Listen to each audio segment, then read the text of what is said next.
বলছি তখন আমার ভীষণ লজ্জা লাগে, খারাপ লাগে, কারণ এটা একটা জুয়া খেলা ছাড়া আর কিছুই হয় না।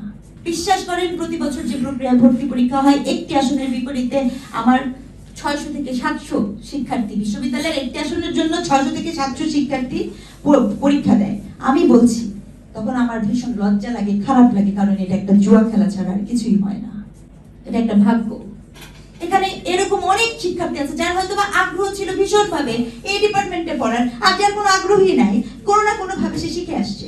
এই যে প্রক্রিয়াটা আপনি দেখেন, ইন্টারমিডিয়েট পর্যন্ত পড়বে, কিন্তু তারপরে যে ভর্তি পরীক্ষা হবে সেই ভর্তি পরীক্ষার প্রশ্নের মধ্যে না ইন্টারমিডিয়েটের কোনো বিষয় আছে, না এসএসসির কোনো বিষয় আছে, আপনি তাকে সেই সাধারণ জ্ঞানে দিয়ে দিয়েছেন।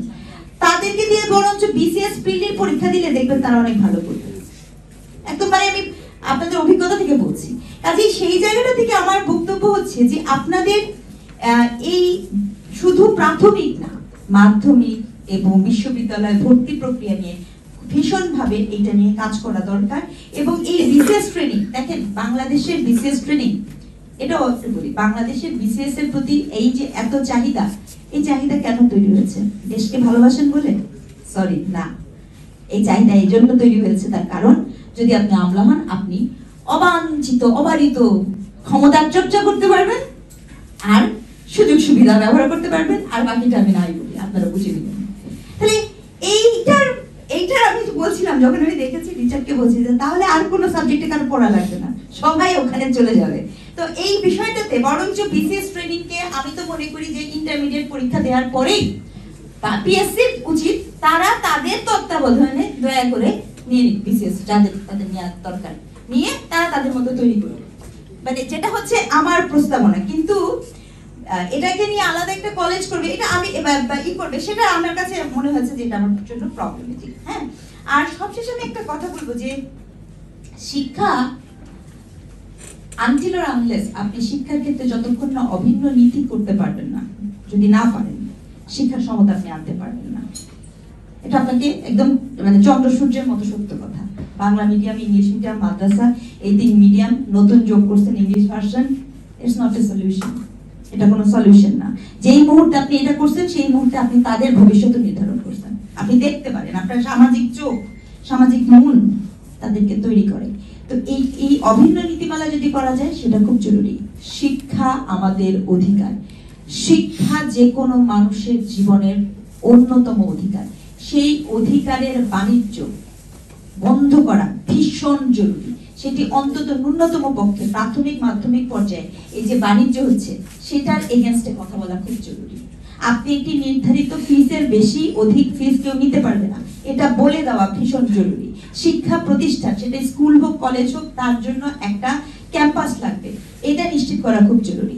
আপনার শিশু কল্যাণ ট্রাস্টের আমি একটি কাজে দিয়েছিলাম, আপনার বাংলাদেশের একটা আছে শিশু কল্যাণ ট্রাস্ট, বাংলাদেশ সরকারের।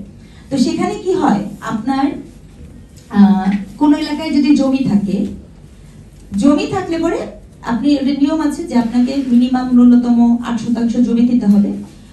আপনি স্কুল করে দিলে গভর্নমেন্ট সেই স্কুলকে শিশু কল্যাণ ট্রাস্টের আওতাধীন করবে। রিসার্চের রিপোর্ট কি বললো জানেন?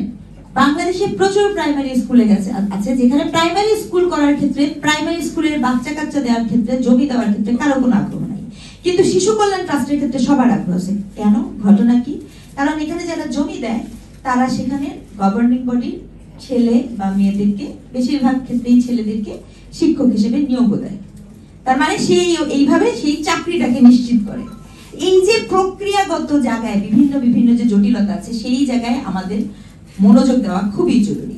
গবেষণা যদি না হয় তাহলে আপনি কিছুই করতে পারবেন না। একটা কথা আছে, যেই দেশে চোর বেশি ভালো, সেই দেশের পুলিশ আর অ্যাডভোকেট তত ভালো। আর যেই দেশের গবেষণা, যেহেতু বুঝতে হবে তো কেন এই দেশে গবেষণা আসলে হওয়ার কোনো, কেন গবেষণা করে লাভ কি? গবেষক কি পায়? গবেষণা করার জন্য কি ফান্ড পায়?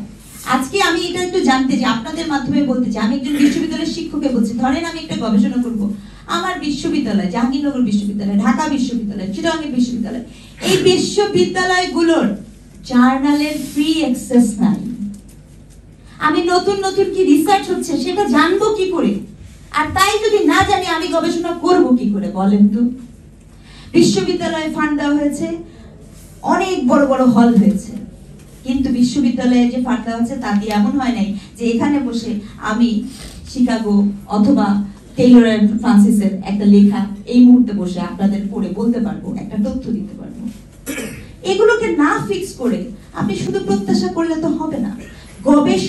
গবেষণা খাতে ইনভেস্টমেন্ট বাড়াতেই হবে। গবেষণার খাতে ইনভেস্টমেন্ট যদি না বাড়ানো যায় তাহলে জাতিগতভাবে আপনি কোনো শিক্ষাকেই কমপ্লিট করতে পারবেন না। শিক্ষা তখনই সুন্দর হবে যখন শিক্ষাকে আপনি সকলের সার্বজনীন করবেন এবং শিক্ষাকে আপনি রাষ্ট্রের ক্ষেত্রে একটা উৎপাদনমূলক সৃষ্টিশীল জায়গা থেকে দেখবেন। এতটুকুই। থ্যাংক ইউ সবাই।